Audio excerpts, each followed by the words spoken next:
Bismillahirrahmanirrahim. This is your mentor Sajad Ali and you are watching my YouTube channel Professor Sajad Official. अस्सलाम वालेकुम respected audience.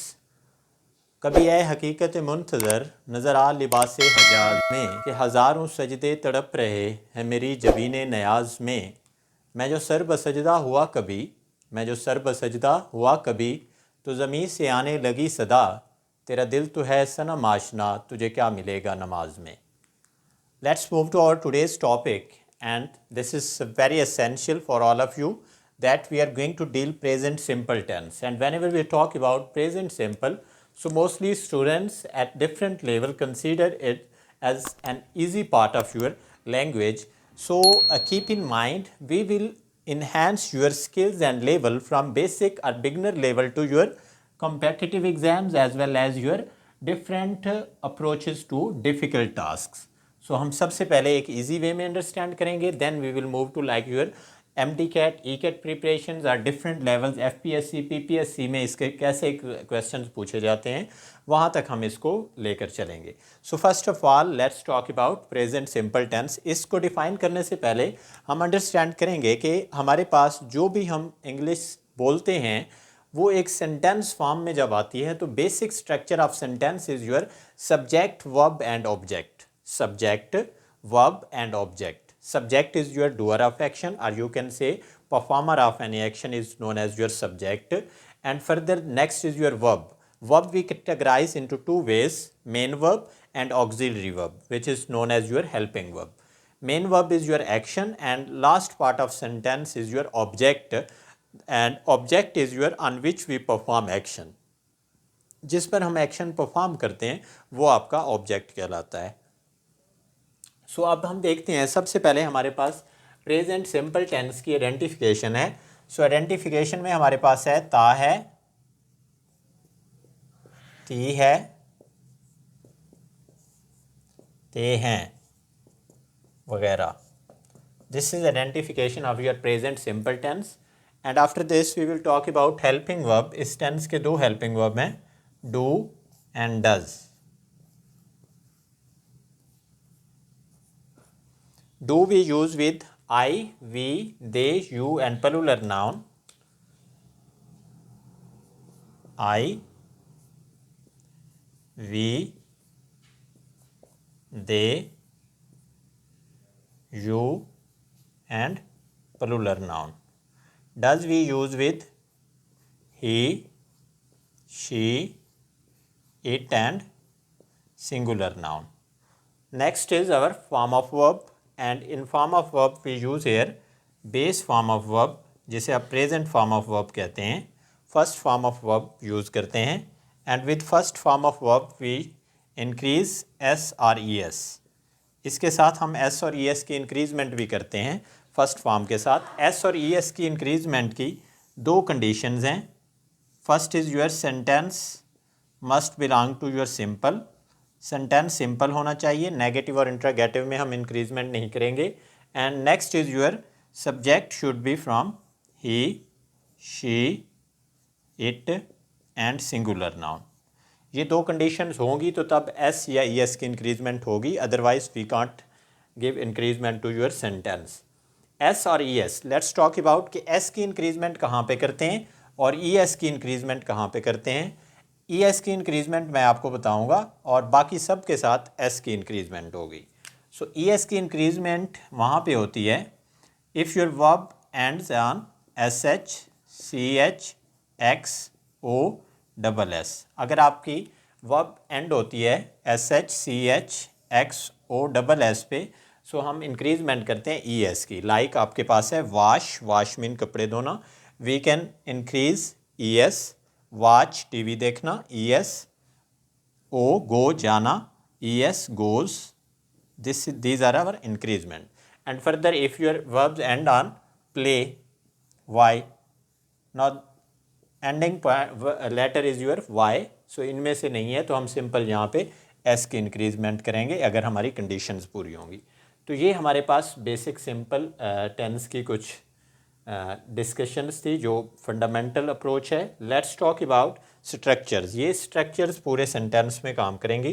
Positive structure is your subject, then your first form of verb with increasement of s or es, and last part is your object. Negative structure is subject plus helping verb plus not base form of verb without increment of S और E S. हम negative और interrogative में S और E S की increment नहीं करेंगे, तो यहाँ पे हम एस और ई एस की इंक्रीजमेंट नहीं करेंगे, जबकि यहाँ पे हमें करनी पड़ेगी. इंट्रागेटिव में we have to use helping verb first, subject and then verb first form plus object plus question mark. This is question, not question. Okay, question mark, R is also silent in mark. These are three basic approaches to our structures. And now let's talk about sentences or examples. Our first sentence is वो football खेलती है. First of all, we have to categorize or identify or separate our subject, verb and object. So वो football खेलती है. Who is performing action? She. वो. So this is your subject. Verb खेलना, main verb. Action कौन सा कर रही है? खेलने का. This is your verb. किस पे एक्शन परफॉर्म हो रहा है? फुटबॉल पे. सो दिस इज़ योर ऑब्जेक्ट. हमारे पास सब्जेक्ट, वर्ब और ऑब्जेक्ट आ गया है, जबकि हमें ज़रूरत भी सब्जेक्ट, वर्ब और ऑब्जेक्ट की है. सो सबसे पहले हम सिंपल वो फुटबॉल खेलती है. सबसे पहले we have to use our subject and subject is your वो. This is she. Next is first form of verb. Verb is your खेलना, play. She play. And with first form of verb or base form of verb we have to give increasement of s और es. अब हमने decide करना है कि s की increment करें या es की, क्योंकि वर्ब हमारी एंड हो रही है y पे. सो हमें सिंपल इजाफा करना पड़ेगा s और es का. दो कैटेगरी हैं कि सेंटेंस सिंपल होना चाहिए, ही, शी, इट और सिंगुलर नाउन में से होना चाहिए. So this is she, increment बनती है. She plays. Last is your object and football is your object. She plays football. याद रखें हमारे पास ये सब्जेक्ट है और इसका जो बाकी पार्ट है वर्ब और ऑब्जेक्ट. सब्जेक्ट के अलावा जितना सेंटेंस का पार्ट होता है उसे प्रेडिकेट भी कहते हैं. She plays football. अब नेगेटिव की तरफ मूव करते हैं. वो फुटबॉल नहीं खेलती है. सब्जेक्ट पहले यूज़ करना पड़ेगा, she. After this we have to use helping verb. Helping verb is your do and does. She के साथ हम डज यूज़ करते हैं. He, she, turn singular noun के साथ does. So she does. After this we have to use not. She does not. Then we have to use first form of verb without increment S और E S. So play. She does not play. And last is your object. She does not play football. क्या वो football खेलती है? We have to use helping verb first and does is your helping verb, does. Then we have to use subject. She is your subject, does she. Then first form of verb without s or es. Does she play football?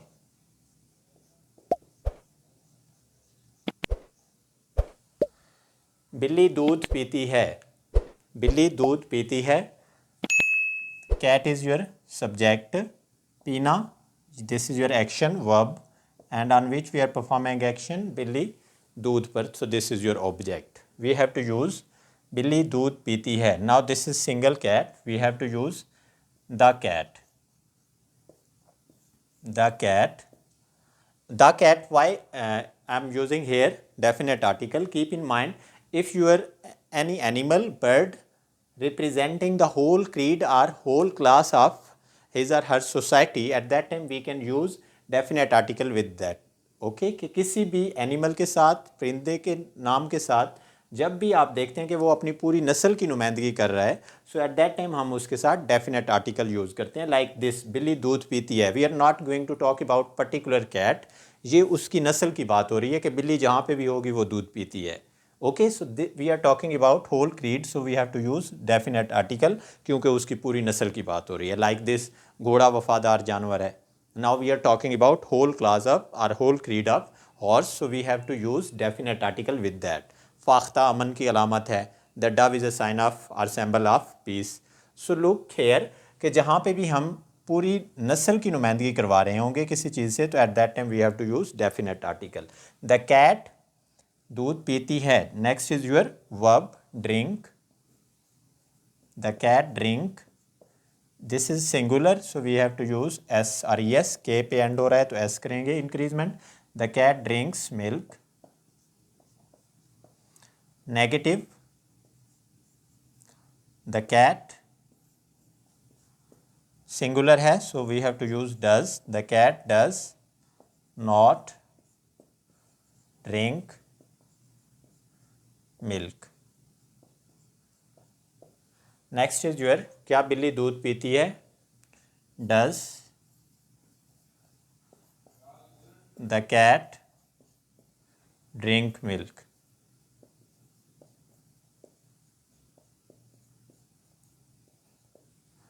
Doctor दरवाजे पर दस्तक देता है। Who is knocking at the door और who knocks at the door. Doctor this is subject, दस्तक देना this is verb, दरवाजे पर ऑब्जेक्ट। डॉक्टर दरवाजे पर दस्तक देता है। Now again we are to using going to use definite article the doctor. अब आप पूछ सकते हैं कि यहाँ पे हम डेफिनेट आर्टिकल का यूज़ क्यों कर रहे हैं। Whenever we talk about any profession, चाहे वो डॉक्टर हो, इंजीनियर हो, पायलट हो, कॉबलर हो, कोई भी प्रोफेशन का अगर आप डिस्कस किसी को कर रहे हैं, so at that time we have to use definite article. किसी भी प्रोफेशन की अगर बात हो रही होती है। The doctor knocks, single doctor है so we have to give increase, this is first form of verb, और एस और एस की इंक्रीजमेंट करेंगे। के पे एंड हो रहा है तो एस की इंक्रीजमेंट होगी। The doctor knocks at the door और on the door. At the door. Keep in mind at और ऑन का डिफरेंस क्या है। जब कोई दोनों पर का मीनिंग जब देते हैं, जब something lies on any surface so that time we can use on. Now these are on my hand. और जब आप क्या करते हैं विदाउट सरफेस होती है कोई चीज़, पर का मीनिंग मैं दरवाजे पर हूँ, अब आप उसकी सरफेस पर तो नहीं है ना, so you can use at. जब कोई चीज़ सरफेस पर होती है तो at that time we can use on. The doctor knocks at the door. The doctor does not knock without S or ES increment, knock at the door. Does the doctor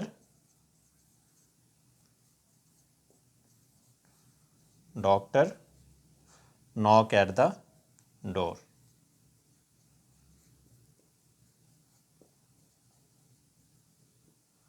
this is question mark. कश्ती पानी में डूबती है। कश्ती, this is your subject, डूबती है verb. Eight पानी में हम इसको ऑब्जेक्ट की जगह पे यूज़ कर सकते हैं, but we are not performing action on water, so because of this हम इसको ऑब्जेक्ट की जगह पे रखेंगे। कश्ती। नाउ बोट, डूबना की इंग्लिश क्या होती है। ड्रॉन और सिंक, दो हैं। ड्रॉन मीन किसी लिविंग चीज़ का डूबना होता है, सिंक किसी नॉन लिविंग चीज़ का डूबना है। सो हमें यहाँ पे क्योंकि कश्ती है, नॉन लिविंग है, we have to use sink. Boat sink first form of verb. Then S और एस की इंक्रीजमेंट करनी है। हमने ये स्ट्रक्चर्स हम फॉलो कर रहे हैं। Boat sinks in water. Negative, boat does not sink in water. Interrogative, does boat sink in water? ये तो थी हमारी बेसिक एक structure. So now look here, I am using here look here. Look, watch and see, इनका भी difference आपको पता होना चाहिए। लुक मीन होता है कि किसी चीज़ को केयरफुली देखना। सी मीन के केयरफुली ना देखना, वैसे आपके सामने जब कोई चीज़ आ जाती है। Now you are looking at me, but आपको बोर्ड भी नज़र आ रहा है, सो ये आपकी, आप इसको सी कर रहे हैं, मुझे लुक कर रहे हैं। ओके, जब कोई चीज़ खुद ब खुद नज़र आ जाती है वो सी होती है। जब केयरफुली देखते हैं लुक होता है। वॉच देखना होता है, जब कोई चीज़ आप किसी स्क्रीन पर देखते हैं, at that time you can use watch. So ये हमारे पास बेसिक एक अप्रोच थी टेंसेस की, प्रेजेंट इंडेफिनिट टेंस की बिगनर लेवल पे। Now let's talk about advance level. हम इसको एडवांस लेवल पे डिफरेंट यूनिवर्सिटीज़ में एडमिशन्स के लिए MD CAT, E CAT, CSS, PMS level पे और डिफरेंट कॉम्पिटिटिव एग्ज़ाम्स लेवल पे अगर हम इसको अंडरस्टैंड करेंगे तो वहाँ पे इस तरह के कुछ क्वेश्चन आएंगे, ये हमें अंडरस्टैंड करने पड़ेगा। ये तो बहुत ही एक ईजी अप्रोच थी। Let's talk about usages. इससे पहले जिसने अभी तक चैनल को सब्सक्राइब नहीं किया, please subscribe professor Sajjad official YouTube channel and be connected to our part of grammar as well as spoken and IELTS parts. Usage. First of all, we have to talk about this is sun, sir, par. I wrote here a type sun, sir, par. S stand for social or scientific. You can use here SC scientific method. Always use your scientific method in your present tense. जब भी scientific methods की बात होती है, scientific facts की बात होती है, तो at that time we can use present indefinite tense. For example, water boils at 100 degrees centigrade. Water boil singular है तो हम बॉयल्स यूज़ करेंगे। Water boils at 100 degree centigrade. Now look here कि पानी 100 डिग्री सेंटीग्रेड पे boil होता है। अब water will boil at 100 degree centigrade, grammatical तो ये भी आपको ठीक लग रहा है। Water has boiled at degree centigrade 100 degree centigrade, ये भी ठीक लग रहा है। But keep in mind according to our sense of sentences हम इसको ठीक नहीं कह सकते कि हमें जब भी साइंटिफिक मेथड की बात करेंगे हमें इसे प्रेजेंट इंडेफिनिट में रखना पड़ेगा, हम इसको किसी और टेंस में नहीं यूज़ करेंगे। Next is your universal truth. Universal truths, universal truths को भी हमेशा प्रेजेंट इंडेफिनिट में यूज़ करेंगे। Like honesty never goes unrewarded. Honesty, honesty never goes अनरिवार्डेड।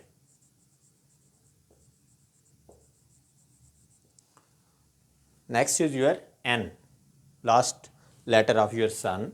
Natural phenomena. Natural phenomena की जब बात करते हैं तो भी हम इसे प्रेजेंट इंडेफिनिट में रखेंगे। ये बहुत ही इम्पॉर्टेंट पार्ट है जिसको नज़रअंदाज किया जाता है और यही आपका एक हाई लेवल पे और एडवांस लेवल पे इसको आप यूज़ करते हैं। Natural phenomena, for example the sun rises in the east. The sun rises in the east. The sun rises in the east.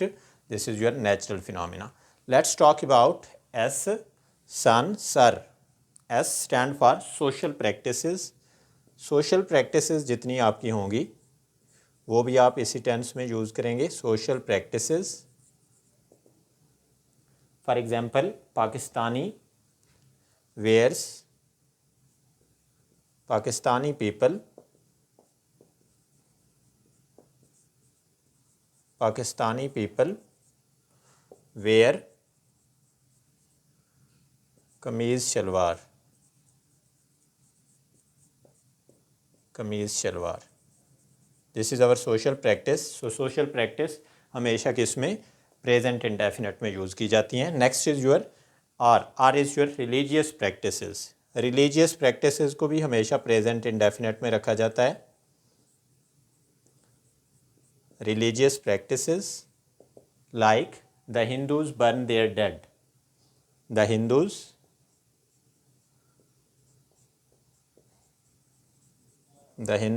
Burn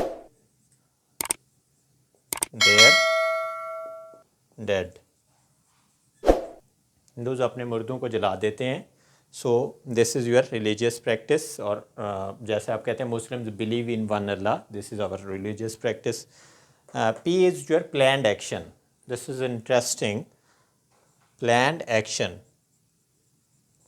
कोई भी आपका एक्शन जो फ्यूचर में प्लान्ड है आपने करना है फ्यूचर में, future in future any fixed action belongs to your present indefinite tense. Okay, like this, the train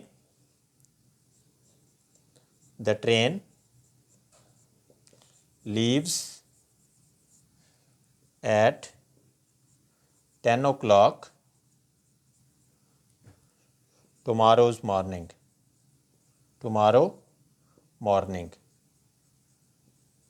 अब आप टुमारो मॉर्निंग, कल की बात हो रही है तो मोस्टली इसको यूज़ करते हैं the train will leave at 10 o'clock tomorrow morning. Keep in mind this is your planned action of future. So इस ट्रेन ने इस टाइम पे लीव करना ही करना है. This is planned action in future और fixed action in future. So we have to use in your present simple tense. हम दूसरे टेंस में इसको यूज़ नहीं कर सकते. Or is your repeated action. This is your repeated action. Repeated action mean that कि जो एक्शन बार बार repeat हो रहा होता है, लाइक दिस के यू कैन से swimming pool opens at 7 o'clock daily. The swimming pool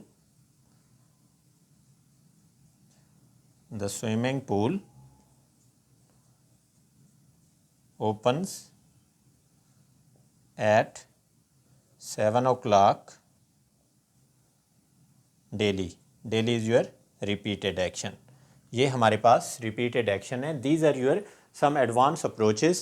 On behalf of these we can use our present indefinite tense. Okay, so you have to familiar with these strategies because this is your basic level and now this is your advanced level. This is a approach that you have to deal in your different exams. Either you are in CSS exams, competitive exams, any PMS, FPSC, PPSC, IELTS, PTE, or at the level of your MDCAT, ECAT, or you are going to qualify for the admission of NUS, NUMS, PIAS at different levels of universities. At that time you have to think about these usage of tenses instead of your approach of simple way that identification ta hai, ti hai, helping verb, do, does. These are very basic level. Okay, this is also you can't neglect the part of this. Okay, so you have to focus on this part, but this is an advanced level. You have to also think about this. Now this is question tags of present tense. Question tag, first sentence is your sisters live in Spain, does she? Your sister lives in Spain, does she? This is your simple. Your sister lives in Spain, doesn't she? कौन सा ठीक होगा? Keep in mind affirmative sentence. Affirmative sentence में we can't use positive tag again. This is your affirmative sentence. Your sister lives in Spain. Does she? ये question tag हम again positive नहीं use कर सकते. We can't use positive. We can't use positive tag, positive question tag after affirmative sentence. After affirmative sentence. So first one is your incorrect. Your sister lives in Spain, doesn't she? Negative tag आपको use करना पड़ता है question में instead of does she, doesn't she. अगर यहाँ पे होता है your sister does not live in Spain, so next हमें फिर पॉजिटिव टैग यूज़ करना पड़ता, टैग नेगेटिव टैग यूज़ नहीं कर सकते थे. Like this, you don't speak to Ali. Don't you, again look here, you don't speak, this is negative, and don't you, this is again negative tag. हम यहाँ पे अगर नेगेटिव सेंटेंस का use करेंगे, again we have to use positive tag. You don't speak to Ali, do you, क्या आप नहीं बोलते? This is your way of question tags rules. So we have to use positive tag after, use positive tag after negative question. Use positive tag after question, after negative question.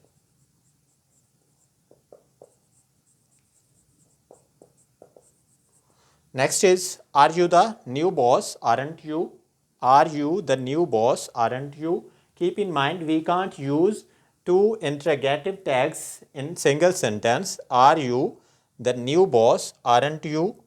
Look here, आपको यहाँ पे are आप use कर रहे हैं, this is question. Aren't you again आप use कर रहे हैं. सो आपको यहाँ से इसको इंट्रागेटिव को ख़त्म करना पड़ेगा. आप कहेंगे you are the new boss, you are the new boss, aren't you, now this is a correct. और you can say are you the new boss, you are, वो भी आप यूज़ कर सकते हैं। Next is your mean that never use double question tag, never use, rule of this is never use double question tag, double question tag. Let's talk about you are not the new boss, aren't you। Double negative tag भी हम use नहीं कर सकते। You are not the new boss, aren't you, aren't you is negative, you are not, this is negative, so you are not the new boss, are you, we have to use here are you। हम दो negative tag भी use नहीं कर सकते। This is your full approach or advanced level approach to your present indefinite tense, and you have to focus on these strategies to enhance your level if you are going to apply for any competitive exam. So this is approach that you have to follow, और इसको understand करने के लिए आपको overall present indefinite tense का एक overview मिलेगा जिससे आपको understanding होगी that you can enhance your level. So you are watching again, I would like to request to all of you, you are getting all this material without any cost. First of all, I would like to request to all of you that please join and subscribe Professor Sajjad Official and be connected to our advanced level part of your tenses as well as to your grammar, IELTS, spoken and PT are different level of your exams. So be cooperative in this way, and I hope that you will subscribe and press my bell icon button, and further that you can put your questions in your comment section, and in a later time we would be able to try to convince your level at the different questions tags or questions level. So keep in mind this is your basic approach, and you have to focus or understand these type of your structure. इजाज़त दीजिए professor Sajjad official YouTube channel से हमें, and hope that you will enjoy this topic and you will enhance your level of skills. Thank you. Jazakallah. Thank you.